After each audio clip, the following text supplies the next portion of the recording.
আসসালামু আলাইকুম। ওয়ালাইকুম আসসালাম। ভাই আমরা আসছি একটা সমস্যার জন্য। কি সমস্যা বলো? ভাই আমরা যখন নামাজে দাঁড়াই তখন আর আমাদের নামাজের প্রতি মন থাকে না, শুধু দুনিয়া চিন্তা ভাবনা করি।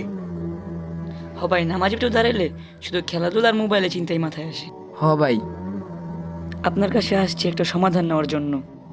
এখন নামাজের ভিতরে কিভাবে মন আনতে পারি সেটা বলেন। ও আচ্ছা, এই সমস্যা। তোমরা একটু দাঁড়াও, আমি আসতেছি। এখানে দুইটা গ্লাস আছে, একটা নাও তুমি আর একটা নাও তুমি। ভাই, ক্লাস দিয়ে আবার কি হবে? এখন এই দুটি গ্লাস নিয়ে তোমাদের এখান থেকে ওখান পর্যন্ত যেতে হবে। যদি এই গ্লাস থেকে এক ফোঁটা পানি পড়ে, তাহলে এই লাঠি দিয়ে তোমাদেরকে পেটানো হবে। আচ্ছা।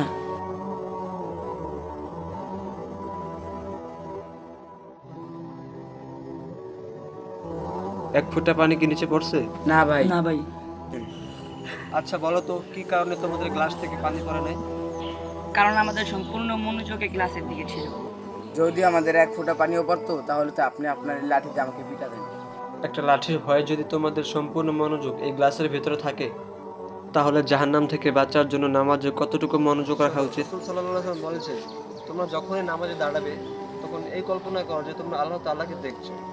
আর যদি এটা সম্ভব না হয়, তাহলে এই খেয়াল রাখো যে আল্লাহ তোমাদের দেখছেন। আশা করি এবার বুঝতে পেরেছো।